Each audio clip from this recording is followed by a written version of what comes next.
Cindy here with Adaptive Equipment Corner. Today we are going to be talking about tips for ordering walkers.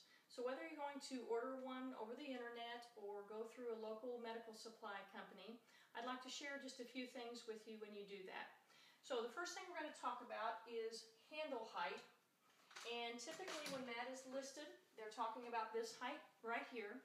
They will give a range of the handle height. And that is what we want to go with, because when we adjust a walker to the user, we're going to match the handle height with their wrist height. So if you need a little refresher on how to adjust the walker appropriately, please take a look at that video.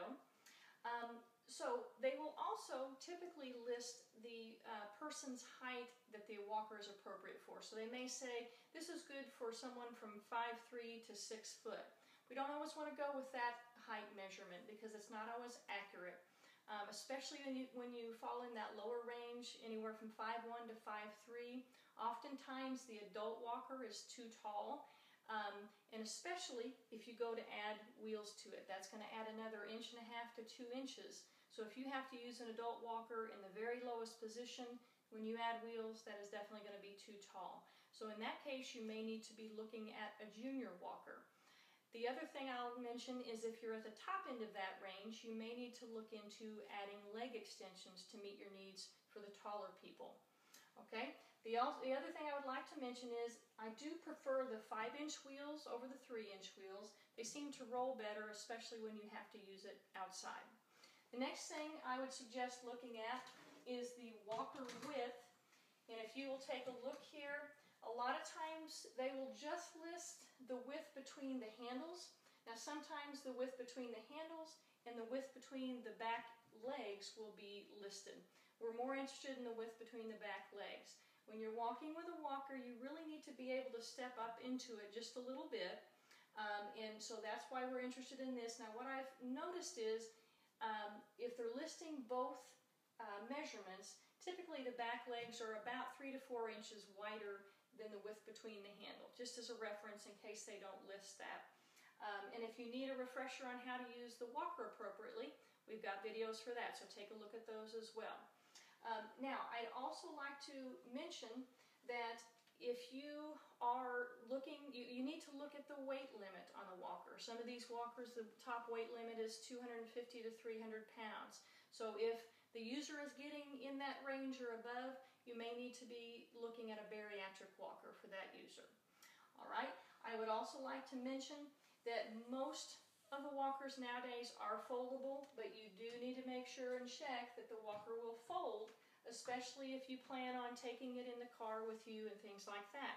You also might want to look at the weight of the walker, depending on who's having to load that walker in and out of the car.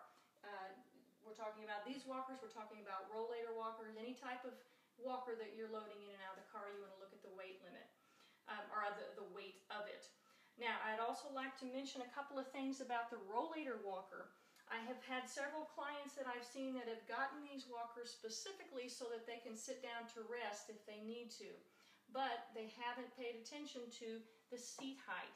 If you get the seat height too tall, you're going to have to be standing on your toes to get up on that. You're going to be pushing back, and it's liable to roll out from underneath you. So what I would recommend is really the seat height of that should be about mid-thigh level. It can be maybe an inch or two above, but I wouldn't get it too much higher than that.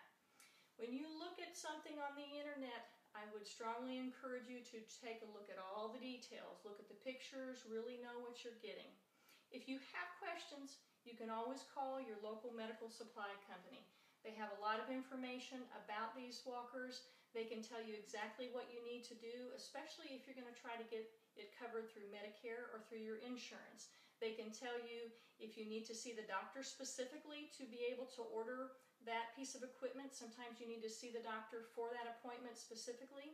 You often need a doctor's prescription to get that equipment covered under your insurance.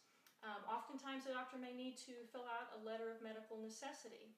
I also want to mention that Medicare usually typically just pays for the base level or base product of a walker.